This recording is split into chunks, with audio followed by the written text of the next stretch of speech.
दोस्तों, आज के इस वीडियो को देखने के बाद आप किसी भी प्रकार का टेम्परेचर कंट्रोलर जो होता है उस टेम्परेचर कंट्रोलर का वायरिंग बहुत ही आसान तरीके से कर लोगे, क्योंकि मैं इस टेम्परेचर कंट्रोलर का वायरिंग इतना बेसिक तरीके से बताने वाला हूं कि आपको वायरिंग करने में कोई भी प्रॉब्लम नहीं आने वाला है। और साथ ही साथ में मैं आपको ये भी बताऊंगा, यदि आपको इसी टेम्परेचर कंट्रोलर को यदि कूलिंग के लिए इस्तेमाल करना है तो आपको क्या करना पड़ेगा। तो चलिए दोस्तों, वीडियो को स्टार्ट करते हैं। दोस्तों, जैसे कि आपको मालूम है, ये जो हमारा टेम्परेचर कंट्रोलर है इसके द्वारा हम किसी टेम्परेचर को मेंटेन करते हैं। मान लीजिए कि आपके पास में कोई ऑयल है, उस ऑयल का यदि आपको टेम्परेचर मेंटेन करना है तो इसके लिए आपको इस टाइप का टेम्परेचर कंट्रोलर इस्तेमाल करना पड़ेगा। अब यहाँ पे आपको ऑयल का टेम्परेचर मेंटेन करना है तो उस ऑयल के टेम्परेचर को डिटेक्ट करने के लिए आपको एक टेम्परेचर सेंसर का भी उपयोग करना पड़ेगा। ये जो हमारा टेम्परेचर सेंसर है इसको हम कहते हैं थर्मोकपल। आप चाहें तो इस कंट्रोलर के साथ में आरटीडी का भी इस्तेमाल कर सकते हो, लेकिन अभी के टाइम पे मेरे पास में थर्मोकपल है तो इसी के द्वारा मैं पूरा कनेक्शन एक्सप्लेन करने वाला हूं। दोस्तों, ये जो थर्मोकपल है, थर्मोकपल को यदि हम हीट करें तो इससे जो आउटपुट वोल्टेज मिलता है वो वेरी करता है। इस थर्मोकपल के द्वारा जो वोल्टेज फ्लो होता है वो मिली वोल्ट में होता है। अब उसी वोल्टेज को हमें फीडबैक देना पड़ेगा इस कंट्रोलर के द्वारा, जिससे कि इसको पता चल जाए कि कितना टेम्परेचर है। तो इस थर्मोकपल का वायरिंग कैसे करेंगे समझ लेते हैं। उससे पहले दोस्तों, आप ये समझ लीजिए कि मैं यहाँ पे कौन से टेम्परेचर कंट्रोलर का इस्तेमाल कर रहा हूँ। देखिए, यहाँ पे जो मेरे पास में टेम्परेचर कंट्रोलर है, ये टेम्परेचर कंट्रोलर टेंस कंपनी के द्वारा बनाया गया है और इस टेम्परेचर कंट्रोलर का मॉडल नंबर है DTY। इस टेम्परेचर कंट्रोलर में आप देख सकते हो यहाँ पे 4 बटन दिया गया है। इन चारों बटन का उपयोग करके हम प्रोग्रामिंग करते हैं। उसके बाद आप देख सकते हो यहाँ पे कुछ लिखा हुआ है। इनके सामने इंडिकेशन एक ग्लो होता है, यानी कि यदि हमारा टेम्परेचर कंट्रोलर जब आउटपुट कमांड जनरेट करेगा तो उस समय आउट के सामने एक इंडिकेशन ग्लो होगा। इसके बाद इस कंट्रोलर के द्वारा एक अलार्म जनरेट कराने का भी ऑप्शन है।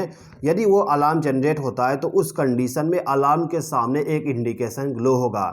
इसके बाद इस कंट्रोलर के साथ में कौन से सेंसर का आप उपयोग किए हो उसके सामने यहाँ पे इंडिकेशन ग्लो हो जाएगा। यदि आप जे टाइप का थर्मोकपल इस्तेमाल करोगे तो जे टाइप के सामने एक इंडिकेशन ग्लो होगा। के एक टाइप का थर्मोकपल इस्तेमाल करोगे तो के सामने एक इंडिकेशन ग्लो होगा। इसी प्रकार से यदि आप आरटीडी इस्तेमाल करते हो यानी कि PT100 इस्तेमाल करोगे तो ये जो PT लिखा हुआ है इसके सामने एक इंडिकेशन ग्लो हो जाएगा। ठीक है दोस्तों, इसके बाद यहाँ पे देख सकते हो SB और PB लिखा हुआ है। SB का मतलब होता है सेट वैल्यू और PB का मतलब होता है प्रीसेट वैल्यू। सेट वैल्यू और प्रीसेट वैल्यू आप आगे समझ जाओगे जब हम इसमें प्रोग्रामिंग करेंगे। ठीक है दोस्तों, इसके बाद इस कंट्रोलर में यहाँ पे पूरा कनेक्शन डायग्राम बताया गया है और साथ ही साथ में आपको पीछे में टर्मिनल मिल जाएगा जिसमें आपको कनेक्शन करना होता है। अब चलिए दोस्तों, हम इसका कनेक्शन करना सीख लेते हैं। दोस्तों, जब भी आपको किसी भी टेम्परेचर कंट्रोलर का वायरिंग करना हो तो उसके ऊपर में जो सर्किट डायग्राम बनाया गया होता है उस सर्किट डायग्राम को एक बार देख लीजिएगा। तो यहाँ पे मेरे पास में सर्किट डायग्राम है। अब इस सर्किट डायग्राम में आप देख सकते हो कि यहाँ पे जो हमारा 3 नंबर और 4 नंबर का टर्मिनल है इसमें हमें पावर सप्लाई देना पड़ेगा। अब जो हमारा पावर सप्लाई होगा उसका वोल्टेज 100 से लेके 240 वोल्ट AC पावर सप्लाई होना चाहिए। तो यहाँ पे जो कंट्रोलर है, इस कंट्रोलर का जो 3 और 4 नंबर का टर्मिनल है, ये हमारा 3 और 4 नंबर का टर्मिनल है, तो इसमें हमें AC पावर सप्लाई कनेक्ट करना पड़ेगा।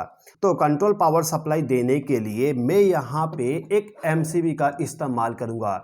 इस MCB से आउटपुट पावर सप्लाई ले जाके इस कंट्रोलर को फेज सप्लाई देने वाला हूँ।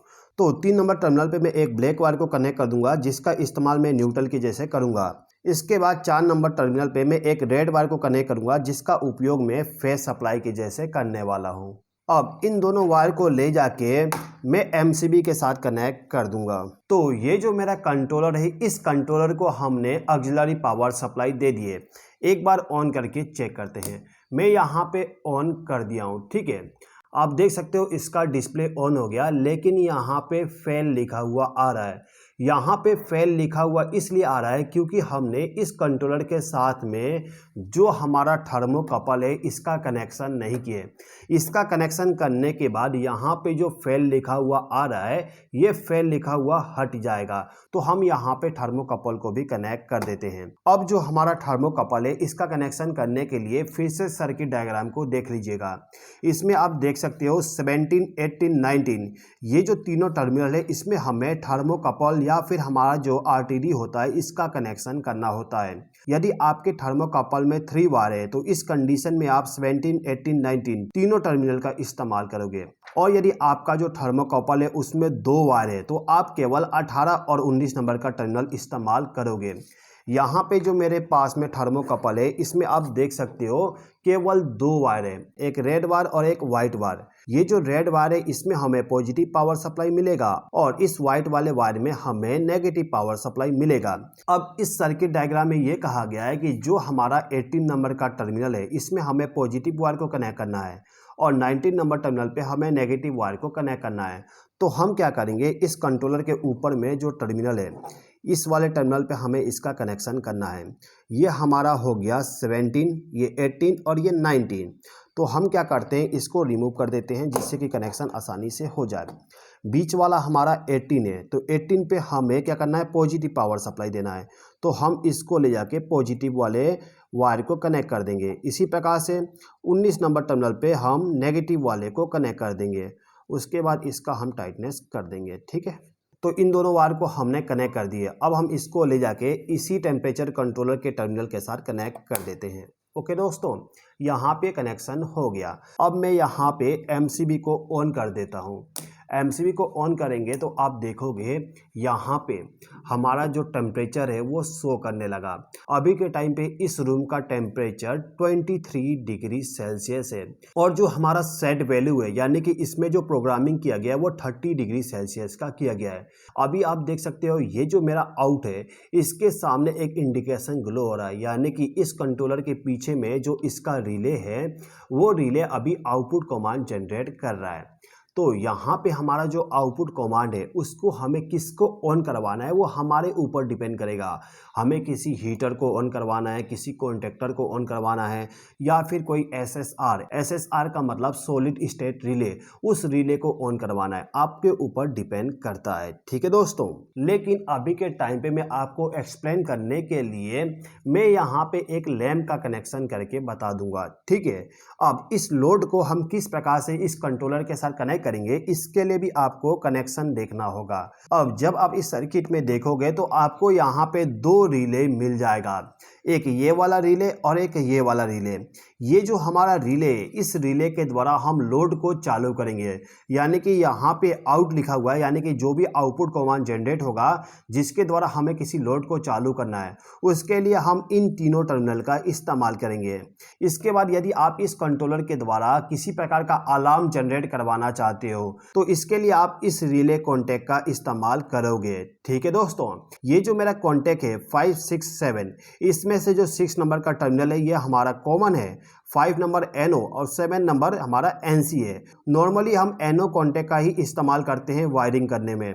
तो हम क्या करते हैं, यहाँ पे जो हमारा 6 नंबर का टर्मिनल है इस पे हम इनकमिंग पावर सप्लाई दे देंगे, यानी कि जो भी हमारा कंट्रोलिंग पावर सप्लाई होगा जिसके द्वारा हम लोड को चालू और बंद करना चाहते हैं उसका जो फेज सप्लाई होगा। मान लीजिए कि ये जो मेरा वायर है वो कंट्रोलिंग का फेज सप्लाई है, तो इसको लाके मैं इस रिले का जो कॉमन टर्मिनल है उस कॉमन टर्मिनल के साथ इसको कनेक्ट कर देंगे। तो ये जो हमारा रिले है इसका जो 6 नंबर का टर्मिनल है वो कॉमन टर्मिनल है।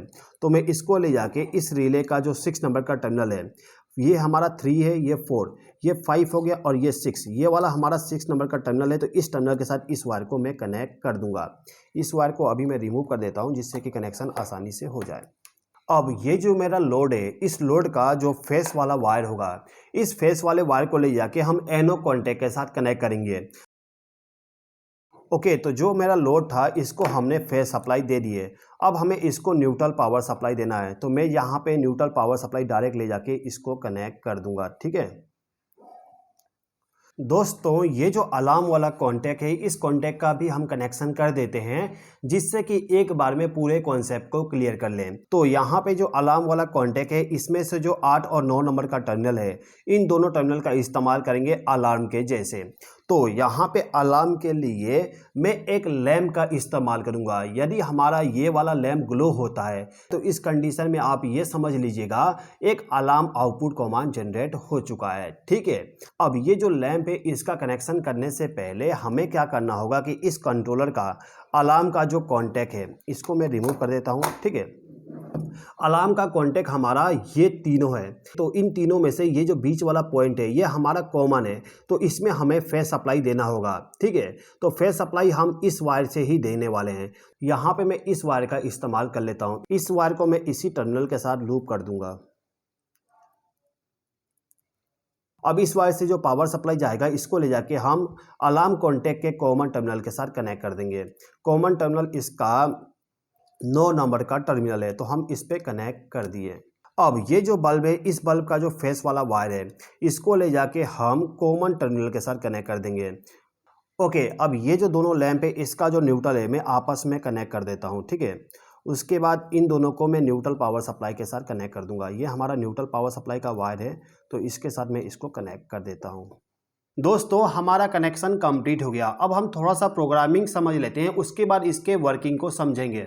देखिए, ये जो हमारा टेम्परेचर कंट्रोलर है इसमें आप देख सकते हो अभी के टाइम पे हमारा जो टेम्परेचर है वो 34 डिग्री सेल्सियस है, यानी कि इस थर्मोकपल के द्वारा 34 डिग्री सेल्सियस सेंस किया जा रहा है। ठीक है, उसके बाद हमारा जो कंट्रोलर है इसमें 40 डिग्री सेल्सियस सेट किया गया है। दोस्तों यदि आपको टेम्परेचर को सेट करना हो तो इसके लिए आप केवल सेट वाले बटन को प्रेस कर दीजिएगा। ठीक है, इसको प्रेस करते ही यहाँ पे एच सेट लिखा हुआ आ जाएगा।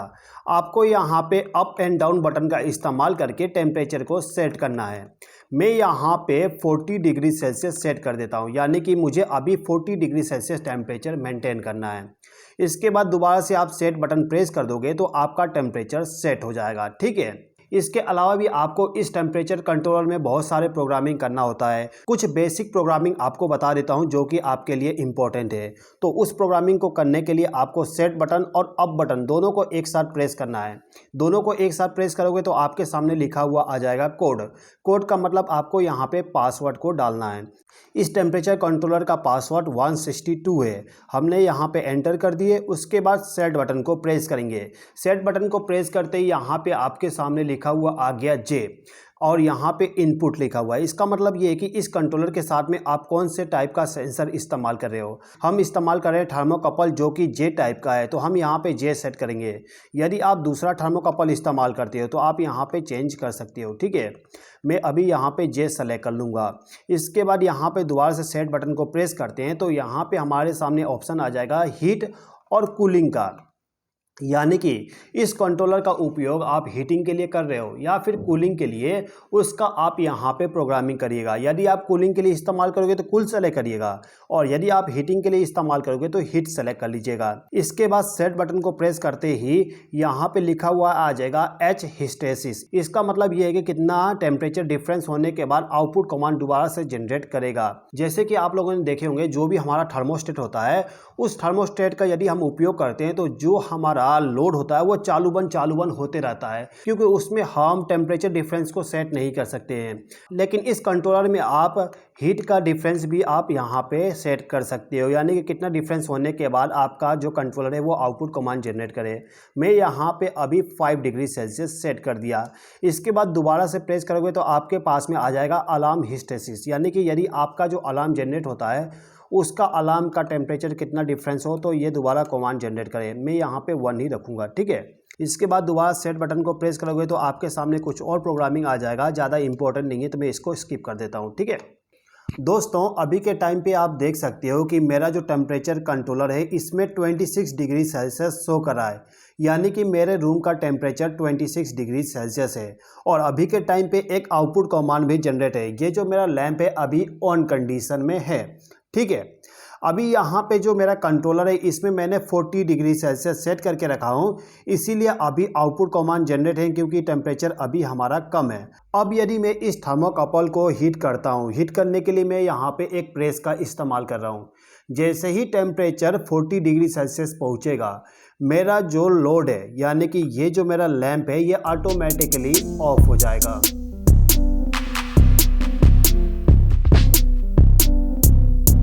ओके, आपने देखा 40 डिग्री सेल्सियस पहुंचते ही हमारा लैंप ऑफ हो गया और जो हमारा ये लाइट है यानी कि अलार्म वाला ये जनरेट हो गया। अलार्म इसलिए जनरेट हो गया क्योंकि यदि यहाँ पे टेम्परेचर ज़्यादा हो जाता है तो अलार्म जनरेट हो जाएगा। ठीक है दोस्तों, हमने इसमें 5 डिग्री सेल्सियस का टेम्परेचर डिफरेंस रखे थे, यानी कि यदि यहाँ पे हमारा टेम्परेचर 35 डिग्री सेल्सियस पहुँच जाता है, मैं टेम्परेचर को कम करने के लिए पानी का इस्तेमाल कर रहा हूँ। अब जैसे 35 हुआ, हमारा जो लोड था वो ऑटोमेटिकली दोबारा से ऑन हो चुका है। ठीक है, अब मैं यदि यहाँ पे टेम्परेचर को दोबारा से इंक्रीज करता हूँ, यहाँ पे मैंने इसको हीट करना स्टार्ट कर दिया। अब जैसे ही 40 डिग्री सेल्सियस टेम्परेचर पहुँचेगा, दोबारा हमारा लोड ऑफ हो जाएगा। ओके दोस्तों, तो दोस्तों जैसे कि आपने देखा, यदि हम इस टेम्परेचर कंट्रोलर का उपयोग हीटिंग के लिए करेंगे तो इस कंडीशन में यदि टेम्परेचर कम रहता है तो हमारा लोड ऑन रहेगा और जैसे ही टेम्परेचर मेंटेन होता है तो हमारा लोड ऑटोमेटिकली ऑफ हो जाएगा। अब ये जो मेरा कंट्रोलर है इसको मैं कूलिंग के जैसे इस्तेमाल करूँगा, तो इसके लिए मैं यहाँ पे थोड़ा सा प्रोग्रामिंग कर देता हूँ। हमें जाना होगा यहाँ पे हीट वाले पे, हीटिंग के लिए या फिर कूलिंग के लिए हमें इस्तेमाल करना है, इसमें सिलेक्शन करना है। तो मैं यहाँ पे कूल सेलेक्ट कर लिया और इसको मैं सेट कर दूंगा। ठीक है, कूलिंग के जैसे इस कंट्रोलर का इस्तेमाल करने पे क्या होगा, यदि हमारा टेम्परेचर कम है, अभी आप देख सकते हो 31 डिग्री सेल्सियस है, इस कंडीशन में भी हमारा लोड ऑन नहीं होगा। लेकिन यदि आपका जो सेंसर है इसके द्वारा टेम्परेचर ज़्यादा हो जाता है, यानी कि जितना हमने सेट किए हैं इससे यदि ज़्यादा टेम्परेचर हो जाता है, मैं यहाँ पे टेम्परेचर को इंक्रीज़ करता हूँ। आप यहाँ पे देखोगे जैसे ही टेम्परेचर 40 डिग्री सेल्सियस होगा तो तुरंत ही जो हमारा आउटपुट है वो जनरेट हो जाएगा, यानी कि कूलिंग करने के लिए हमारा temperature controller output command generate कर देगा। जैसे ही टेम्परेचर इंक्रीज हुआ, आपने देखा आउटपुट कमांड जनरेट हो गया। ठीक है दोस्तों, तो दोस्तों आई होप कि आपको इस टेम्परेचर कंट्रोलर का वर्किंग वायरिंग समझ में आ गया होगा। दोस्तों यदि आपको ये वीडियो पसंद आया हो तो प्लीज़ इस वीडियो पर लाइक शेयर और कमेंट कर दीजिएगा और यदि आपने अभी तक हमारे चैनल को सब्सक्राइब नहीं किया तो सब्सक्राइब भी कर लीजिएगा। इस वीडियो को देखने के लिए धन्यवाद।